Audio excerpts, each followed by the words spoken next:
Shalom, bien-aimés, frères, sœurs. Shalom, papa, maman, serviteurs, frères. Partout où vous me suivez, je vous salue au nom de Jésus. Je bénis le Seigneur pour cette opportunité qu'il m'accorde de pouvoir encore partager le fardeau qu'il a déposé dans mon cœur. En ces moments, je vais les rendre grâce. Mais avant de commencer à parler, je voudrais qu'on prie un peu ensemble avec moi pour recommander ces moments entre les mains de Dieu. Seigneur Jésus, je te rends grâce. Je te bénis, toi le maître des temps et des circonstances. Je te remets ces moments de partage, ces moments d'évangélisation où nous voulons partager ta parole avec tous ceux qui auront l'occasion de nous suivre dans le média. Tu nous as dit d'aller évangéliser partout, d'aller faire de toutes les nations tes disciples. Seigneur, je viens apporter ta parole au travers de ces médias. Laisse que ton Saint-Esprit nous assiste, que ton sang nous couvre au nom de Jésus. Amen. Alors voilà, aujourd'hui, je voudrais partager un thème qui s'intitule Comme l'époux tardé. Je sais que peut-être tu es un frère, tu peux me voir en train de parler de cette parole. Tu peux te dire non, la Bible dit que la femme ne parle pas, il n'est pas permis à la femme d'enseigner, de prêcher la parole. Ne sois pas pressé de quitter ces pages. Ne sois pas pressé de zapper pour faire autre chose. Parce que là, je ne suis pas à l'église en train d'enseigner. Mais je viens aujourd'hui comme la femme samaritaine qui a rencontré le Messie dans son chemin et qui ne veut pas garder la vérité pour lui-même. Parce que la Bible dit que la colère de Dieu se révèle au-dessus de toute personne qui retient la parole de Dieu captive. C'est vrai, peut-être tu es un enfant de Dieu, tu vas dire alors moi je ne suis pas un païen, alors qu'elle parle, que les païens écoutent. Peut-être tu pries déjà, mais je sais que si tu m'écoutes, tu ne manqueras pas d'être béni. Car cette femme que nous appelons la femme samaritaine, c'était une samaritaine, les samaritains qui sont les enfants, les descendants de Jacob, c'était aussi les enfants de Dieu qui vivaient en Samarie. Mais la Bible nous montre qu'en Samarie, il y avait ces soi-disant enfants de Dieu qui se vantaient d'avoir de promesses, soi-disant que leur père avait une alliance avec Dieu, mais ils ne vivaient pas dans la crainte de Dieu. Ils avaient abandonné le Seigneur, ils vivaient dans leurs coutumes, dans l'idolâtrie, parce que à cause de cette idolâtrie, c'est même ça qui a fait que le Seigneur les avait livrés entre les mains de leurs ennemis. Et en Samarie, il n'y avait pas seulement les Israélites, il y avait aussi les nations étrangères, les païens, les gens qui ne connaissaient pas Dieu, qui étaient venus s'établir en Samarie. Mais Jésus a laissé la liberté à cette femme d'aller leur apporter la bonne nouvelle, parce qu'ils étaient tous dans le sommeil. Ils étaient enfants de Dieu, mais ils vivaient dans le péché, dans l'idolâtrie. Ils avaient des hauts lieux, ils avaient de faux dieux. Pourtant, c'était interdit. Et curieusement, aujourd'hui, nous parlons aussi sur comme l'époux tardé, tous s'assoupir et s'endormir. Peut-être tu es aussi enfant de Dieu. Tu peux être un homme, tu peux être une femme. Je ne sais pas. Mais ce qui est important, c'est que cette parole est aussi utile pour toi. Parce que la femme samaritaine, quand elle est partie amener la bonne nouvelle dans la ville de Sicha, elle ne s'était pas seulement adressée aux femmes. Elle s'est adressée aussi aux hommes. Jésus l'a laissé faire parce qu'elle allait évangéliser. Elle a porté la bonne nouvelle du royaume, leur ouvrir les yeux pour qu'ils comprennent que le Messie était là à la porte de la ville. Peut-être ils avaient entendu parler qu'un Messie viendrait, mais il n'était pas révélé pour comprendre que le Messie était déjà là. Le Messie tant entendu à cause du sommeil spirituel, parce qu'ils étaient endormis, ils étaient aveuglés par l'idolâtrie, par le mélange qui se faisait. De même, aujourd'hui, tout le monde dit qu'il prie, C'est devenu comme une habitude, une culture. Tout le monde sait que Jésus va venir. Il reviendra prendre l'Église. Tout le monde attend Jésus comme il veut. Mais aujourd'hui, Dieu nous envoie cette parole pour nous réveiller, pour attirer notre attention qu'il est déjà là à la porte. Si nous étions endormis, que nous puissions nous réveiller et prendre conscience et nous apprêter pour aller à la rencontre de notre époux. Alors mon texte se retrouve dans le livre de Matthieu 25, au verset 5, là où on nous parle de la parabole de 10 vierges qui sont allées rencontrer l'époux. La Bible dit qu'ils étaient tous enthousiasmés, ils avaient tous envie que l'époux vienne et ils s'étaient préparés, ils sont allés attendre l'époux. Et d'autres, ils avaient leur lampe, leur huile, et d'autres qui n'avaient pas pris suffisamment d'huile. Mais au début, ils avaient quand même de l'huile. C'est à cause du fait que l'époux n'était pas venu, à cause du fait que ça tardait, que leur huile était épuisée. Mais ce qui tire mon attention, la Bible me dit que ce soit les vierges sages, que ce soit les vierges folles, ils étaient tous assoupis. L'assoupissement, c'est la fatigue qui vient après un grand effort. On a fait un effort de veiller pendant longtemps, on n'en peut plus, on est fatigué. Et quand l'assoupissement demeure, on finit par s'endormir. C'était aussi leur cas. Peut-être que tu vas dire, mais moi je ne dors pas, moi je vais à l'église chaque jour, moi je sers le Seigneur, moi je suis enfant de Dieu, je prie. Mais je voudrais te dire, les sommeils dont on parle ici, c'est les sommeils spirituels. C'est pourquoi la Bible nous dit, dans Éphésiens, chapitre 5, on nous dit, réveille-toi, toi qui dors, relève-toi d'entre les morts et Christ va t'éclairer. On dort dans le péché. Tu peux beau te frapper la poitrine, je suis enfant de Dieu, je prie. Mais si tu vis encore dans le péché, comme c'était le cas des Samaritains, qui étaient fils d'Israël, mais qui vivaient encore dans l'idolâtrie, dans le péché de Jéroboam, si tu demeures encore dans ces choses, tu dors. Et si Jésus vient te trouver dans cet état, tu ne vas pas hériter le royaume des cieux. C'est pourquoi aujourd'hui, il m'envoie comme un simple instrument, un instrument inutile pour te réveiller. Je viens comme une sœur qui vient t'exhorter, te secouer pour dire, ma sœur, mon frère, tu dors, ce n'est pas le moment. L'époux est déjà là. Il est à la porte, il arrive, réveillons-nous. La Bible dit qu'ils étaient fatigués, ils se sont endormis. Peut-être tu es fatigué par les circonstances de la vie. Tu as pendant longtemps marché dans la sanctification. Peut-être tu as pendant longtemps été zélé, tu as servi le Seigneur. Mais tu es déçu par ce qui arrive dans l'Église, les scandales qui arrivent dans ce temps de la fin. Heureusement pour nous, le Seigneur était sincère, il nous avait déjà avertis. Nous n'aurons plus d'excuses devant lui, il nous avait déjà dit que dans les derniers temps, il y aura des temps difficiles.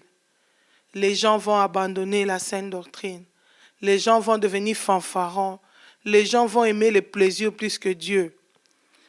Il nous avait déjà avertis, mais il nous avait dit aussi de faire attention quand nous allons voir ces choses. Aujourd'hui, je veux parler à ceux qui sont appelés de Dieu, ceux qui sont destinés pour le royaume. Peut-être tu patauges dans le péché. Peut-être tu es fatigué. Peut-être que toi, ce n'est plus l'état de la fatigue. Pour certaines, c'est la fatigue. Elle vient encore à l'église. Elle va encore se réunir avec les frères et les sœurs. Mais elle n'a plus de force. Elle le fait seulement par habitude. Mais il n'y a plus de vie en ça. Ça, c'est l'assoupissement. Mais peut-être pour toi, c'est déjà le sommeil. Tu dors déjà. Peut-être que tu ronfles déjà spirituellement. Et la Bible dit, celui qui dort, il dort parmi les morts. Celui qui dort, il est mort quoi qu'il est vivant. Spirituellement, il est mort. Peut-être qu'il n'y a plus de vie en toi. Tu es retourné dans le monde. Tu es retourné dans tes vomissures. Tu étais quelqu'un qui aimait le Seigneur, qui était zélé dans l'œuvre de Dieu. Je ne sais pas qu'est-ce qui t'a déçu. Mais la Bible nous dit dans Galates, après avoir commencé spirituellement, pourquoi nous voulons terminer dans la chair? Même s'il y a des gens qui abandonnent le Seigneur, même s'il y a des gens qui font des scandales, Mais la Bible dit ces choses doivent arriver. Mais les brebis du Seigneur, ce ne sont pas les gens qui s'arrêtent dans les scandales, qui demeurent là-dedans. Mais ce sont les gens qui se relèvent. La Bible dit, tombe-t-on sans se relever? La Bible dit, si un juste tombe, le Seigneur le relèvera. Tu es peut-être tombé, mais ce qui m'étonne, c'est que tu ne te relèves pas. Tu prends ça comme une excuse pour demeurer dans le péché. Oh, ma soeur, mon frère, je voudrais te dire que les temps sont mauvais. C'est le moment pour nous de nous relever. Le Seigneur nous avait déjà avertis. Quand il a donné la parabole du semeur, de la sémence qui était tombée, il a dit certaines personnes, ce sont des gens, quand ils ne comprennent pas la parole, le diable vient enlever ça. Mais peut-être toi, ça ce sont les païens qui n'ont jamais reçu Jésus, qui n'ont jamais compris la parole. Satan vient, on l'a peut-être prêché un jour, mais il n'a jamais compris. Et Satan vole toujours cette parole-là pour qu'il ne se répande pas. Si c'est ton cas aujourd'hui, n'endurcis pas ton cœur, donne ta vie à Jésus. Parce qu'il est plus que temps pour nous de venir à Jésus. À Samarie, dans la ville de Sichar, il n'y avait pas que des Israéliens, il n'y avait pas que des chrétiens, des enfants de Dieu. Il y avait aussi des gens d'autres nations qui étaient des païens, mais à qui on avait enseigné comment servir le Seigneur. Si tu regardes dans le livre de 2 Rois 17, à partir du verset 24, tu vas voir là-bas que quand ces nations sont venues en Samarie, quand ils ont commencé à vivre dans leurs coutumes, dans leurs habitudes, la colère de Dieu était descendue sur eux. Et la Bible dit que Dieu a envoyé même des lions pour dévorer leur vie, pour les manger. Jusqu'à ce qu'ils ont décidé d'envoyer un prophète de Dieu, des sacrificateurs de Dieu, des prêtres de Dieu, pour qu'ils viennent les enseigner comment servir l'Éternel, pour que la colère de Dieu ne vienne pas dans ta vie. Ma bouche aujourd'hui, c'est peut-être une voix, c'est peut-être un moyen, c'est peut-être un instrument par lequel Dieu passe pour te dire que si tu souffres aujourd'hui, si tu es dévoré comme ces gens-là qui étaient dévorés par des lions, c'est peut-être parce que tu n'as pas encore donné ta vie à Jésus. Les seuls protecteurs, les seuls bons bergers, les seuls gardiens de nos âmes, les seuls qui peuvent nous défendre. Quand tout ne va pas, quand l'ennemi s'élève, il y a un refuge sûr, c'est Jésus-Christ. Et il est le seul chemin, la vie et la vérité. Le seul chemin qui nous amène au Père, qui nous amène au ciel. En dehors de lui, il n'y a point de vie. En dehors de Jésus, il n'y a point de salut. Tu as peut-être essayé beaucoup de choses. Tu es peut-être passé par beaucoup de religions. Je voudrais te dire que la religion ne sauve pas, mais c'est Jésus qui sauve. Lui seul est allé à la croix. Il a accepté de prendre ta place pour que tes châtiments, pour que la malédiction, ta punition, qui devait tomber sur toi à cause de tes fautes, vienne sur Jésus. Aujourd'hui encore, il est prêt à accepter ton fardeau et à t'accorder le salut. Seulement si tu lui ouvres ton cœur, si tu l'invites comme Seigneur et Sauveur de ta vie, il est prêt à te pardonner, à t'ouvrir cette porte qui mène au ciel. Mais dans la ville de Samarie, dans la ville de Sichar, il y avait aussi des Juifs, des Israélites. Il y avait aussi des Israélites, mais qui vivaient dans l'idolâtrie. Peut-être que tu es enfant de Dieu. Peut-être que tu avais déjà commencé à te sanctifier aussi, à te préparer pour le ciel. Je ne sais peut-être pas de quelle sanctification il est sujet, parce qu'aujourd'hui, tout le monde parle que Jésus revient. Tout le monde dit qu'il faut se sanctifier. Peut-être que tu t'es sanctifié aussi. Mais comme nous dit la Bible dans le livre de Matthieu, chapitre 13, au verset 20, la Bible dit, « Celui qui a reçu la sémence dans les endroits pierreux, c'est celui qui entend la parole et la reçoit aussitôt avec joie, mais il n'a pas de racines en lui, même il croit pour un temps, et dès que survient une tribulation ou une persécution, à cause de la parole, il trouve une occasion de chute. » Peut-être que tu avais déjà reçu le Seigneur. Tu avais déjà fait de pas avec Jésus. Tu peux dire aujourd'hui, elle nous parle de Jésus. Elle sait les exploits que nous avons faits avec le Seigneur. C'est bien, ça c'était le passé. Mais qu'en es-tu du présent? Mieux vaut la fin d'une chose que son commencement. La Bible nous dit, ce sont ceux qui persévéreront jusqu'à la fin qui seront sauvés. Tu avais reçu la parole de Dieu avec joie. Mais qu'est-ce qui est arrivé dans ta vie quand tu as été déçu? Qu'est-ce qui est arrivé dans ta vie quand les persécutions se sont levées sur ta vie? La Bible dit, dès que les persécutions viennent, il trouve une occasion de chute. Tu peux dire, cette sœur parle, mais elle ne sait pas par quoi je suis passé. Elle ne sait pas ce que j'ai enduré. Oui, je ne suis qu'une simple personne. Mais je lis dans ma Bible, l'apôtre Paul était en train de dire, qu'est-ce qui me séparera de l'amour de Dieu? Je ne sais pas qu'est-ce qui t'a déjà séparé de l'amour de Dieu. Est-ce les critiques des gens? Est-ce que la persécution? Pourquoi es-tu retourné à tes vomissements? Ces choses que tu avais déjà vomies, ces choses que tu avais trouvé que c'était des péchés, tu es retourné dans cela. Oh, ma soeur, mon frère, ce n'est pas trop tard. Aujourd'hui encore, tu peux te relever. Tu peux faire comme les gens de Sichar. Quand ils ont entendu la femme samaritaine qui leur disait, venez, j'ai rencontré un homme qui m'a parlé de toute ma vie. N'est-il pas le Messie? Ils ne se sont pas arrêtés dans leurs idoles, mais ils ont accouru vers Jésus. Ils ont cru. Et quand ils ont écouté Christ, ils ont dit non, nous n'avons pas seulement cru parce que toi tu as parlé, mais parce que nous avons nous-mêmes entendu. Ils n'avaient pas regardé des conflits qu'ils avaient. Peut-être tu dis, ce pasteur-là m'a déçu. Je ne m'entends pas bien avec tel frère.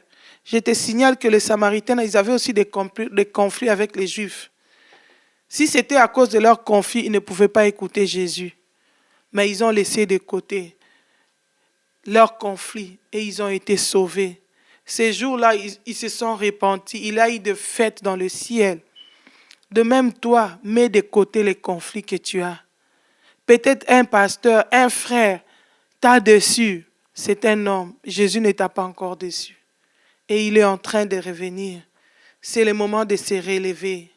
C'est le moment de ne pas regarder ta vie passée. Il ne tient pas compte de ça. La femme samaritaine n'était pas aussi meilleure. Elle avait une vie chargée de péchés. Elle qui avait connu 5 hommes et le 6e, ce n'était même pas son homme. Jésus ne lui a pas dit que tu es trop sale pour être sauvé, non. Jésus l'a croisé. Jésus l'a donné l'eau de la vie qui est la parole. Elle a été sauvée et elle a sauvé aussi d'autres personnes. Alléluia. Même s'ils ont refusé d'accepter que c'est à cause d'une femme qu'ils sont venus, mais dans le livre de souvenirs, c'était écrit, il y a une femme samaritaine qui a évangélisé aujourd'hui toute une ville et toute une ville a été sauvée. Oh bien-aimé, peut-être que c'est ton cas. Tu n'es pas trop sale pour ne pas être pardonné. Tu dis, peux dire non, je suis trop tombé, est-ce que je saurai encore? Le Seigneur est prêt à te pardonner. Il est prêt à te donner encore la force de te relever. Jésus est en train de venir, mais il n'est pas encore là. La Bible dit, celui qui vit a encore de l'espoir. Tu vis encore, tu as encore l'occasion de repartir à zéro. Tu as encore l'occasion de demander pardon. Il est prêt à te pardonner. Comme cet enfant prodigue qui était revenu à son père. Son papa n'avait pas dit non, tu avais déjà eu l'occasion d'être riche, je t'avais déjà donné l'héritage, tu as gaspillé. L'amour d'un père, il a accueilli son fils. Il lui a donné encore d'autres habits, malgré que sa part d'héritage était déjà gaspillée. Tu avais goûté le Seigneur. Il t'avait béni, peut-être qu'il t'avait donné des dons spirituels. Peut-être que le Seigneur t'avait utilisé pour gagner d'autres personnes. Il peut encore le faire avec toi. Si tu prends la décision de revenir à lui. Je sais que tu t'étais endormi. Je sais que tu t'étais fatigué. Aujourd'hui, le Seigneur vient te réveiller. Écoute cette voix qui te parle. C'est la voix du Seigneur qui te dit, voici l'époux. L'époux est à la porte. Lève-toi. Réveille-toi de ton sommeil et le Seigneur va t'éclairer. Tu dis, j'ai essayé, je n'ai pas pu. Ce n'est pas toi qui vas faire, mais c'est Jésus qui va t'éclairer. Toi, décide seulement de te lever, de te réveiller et de venir vers Jésus. Il va faire le reste avec toi. Que cette parole te bénisse. Si tu as été touché par cette parole, je voudrais maintenant prier avec toi. Seigneur Jésus, je te recommande toute personne qui a suivi ces messages. Saint-Esprit, je ne sais pas beaucoup parler, je ne suis qu'un simple instrument, mais toi qui peux toucher le cœur, toi qui peux mieux interpréter la parole, toi qui peux mieux convaincre, touche le cœur de toute personne qui suivra cette parole et qui prenne la décision que ceux qui étaient fatigués, ceux qui avaient abandonné même la sanctification, qui étaient retournés dans le péché, puissent se relever, puissent revenir au Seigneur, puissent être pardonnés et qu'ils puissent recevoir la force de continuer leur marche avec toi. Pour que si tu revenais aujourd'hui, qu'ensemble, nous puissions hériter le royaume des cieux. Seigneur, je scelle cette parole par ton sang, que le diable ne vienne pas voler. Saint-Esprit, s'il te plaît, ouvre l'intelligence à chacun pour bien comprendre et que cette parole puisse produire de fruits dignes de la repentance. Que toute la gloire ne te soit rendue qu'à toi seul. Au nom de Jésus, j'ai ainsi prié. Amen. Amen. Shalom, au revoir. Que le Seigneur vous fasse du bien. Si Jésus ne revient pas aujourd'hui, rendez-vous au ciel. C'était votre sœur Fifi Massia. Que Dieu vous bénisse. Au revoir.